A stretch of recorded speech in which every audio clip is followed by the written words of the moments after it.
Empowerment. So many people use this word in a variety of contexts. Yet when I think of empowerment, I think of education. Empowerment through education. But what does that really mean? Many people will say that education is the key to opening all doors of success, and this is what many minority communities lack in our society. However, I believe this education is not about providing it, but creating an environment where it is welcomed and respected. I am a student that has attended many schools that have provided me with all the opportunities and resources I need to become successful. As a first-generation American, my parents have always stressed the importance of education and have always inspired me to do better. However, many students in the schools I have attended lack the same inner drive and do not see the need to prepare for the future. If this is the case for students in a safe and well-funded area, how bad must it be for those in the inner-city schools without parents, security, or basic needs? And many inner-city school students do not know how to utilize their resources nor their importance. In fact, the education system is so broken that many teachers avoid working there. Due to crime, poverty, and overall unstructured environment, many students turn to other activities to fill their time. Therefore, addressing the educational system and what can be done to improve it is essential.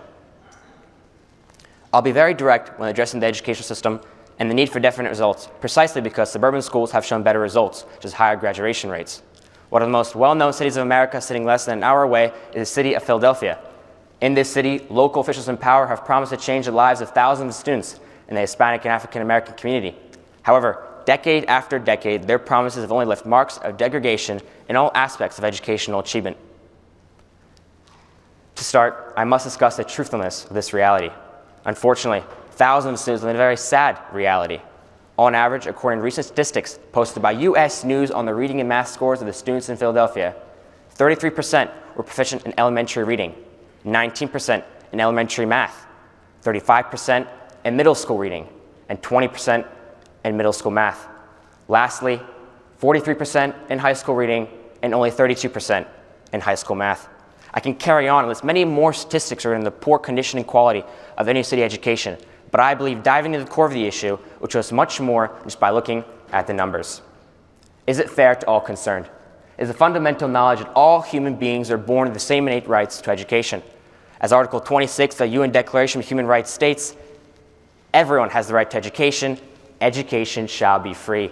Nevertheless, as we compare the quality of urban and suburban education, we see an alarming difference. In many inner-city schools, students struggle with many more socioeconomic problems, such as high rates of crime, poverty, and substance abuse. These issues prevent many students from maximizing their learning potential and decrease average standardized test scores. Lower standardized test scores directly affect the government funding of these schools. As schools lose possible grants and funding, the teachers are unable to provide the needed resources for their students. In addition to the fact, many of these schools are more populated, having as high as 35 to 45 students per classroom. Therefore, this logical order of events further exacerbates the difference in quality in urban and suburban schools. Another valuable point to discuss is that educational empowerment builds goodwill and friendships. I have quoted the UN Declaration of Human Rights, and I'll quote it again. Education shall promote understanding, tolerance, and friendship among all nations, racial, or religious groups. Through educational empowerment, minority communities can connect with people of other beliefs and backgrounds, giving them a broader perspective on the undeniable advantages of education.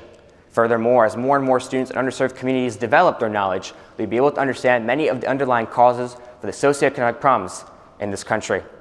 By empowering students through means of education, the students will significantly benefit from it, as a higher chance for a more prosperous future.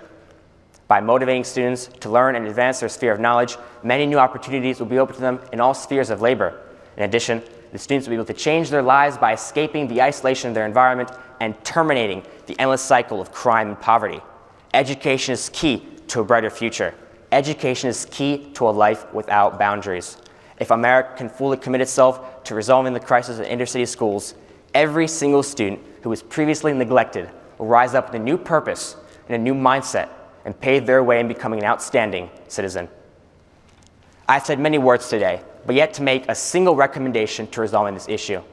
Firstly, the class size is a barrier between the teacher and the student. Many studies show a correlation between academic performance and class size. Therefore, decreasing classrooms to as low as 15 students per classroom will significantly enhance academic performance. Secondly, the schools themselves need to be more attractive. This can be as simple as more hands-on activities, technology-assisted learning, to as extensive as organized school field trips that allow students to learn about places that would otherwise have been unable to visit themselves. Furthermore, summer camp programs can be formed to provide a safe and structured environment that will spark interest and curiosity in many hidden and undeveloped talents. Lastly, security measures need to be in place to prevent acts of violence that may disrupt the safe and structured learning environment. As I bring this speech to an end, I would like to end on an important note.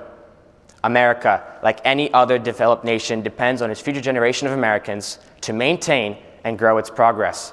Whether in math, science, technology, or any other human endeavor, this nation can only survive with the future leaders of tomorrow.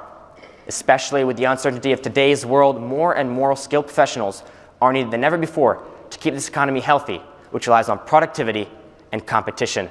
By liberating thousands of students in the inner-city schools from their bondage, America can give a sigh of relief knowing that it can face its future challenges with a motivated, driven, and most importantly, educated American youth. Thank you.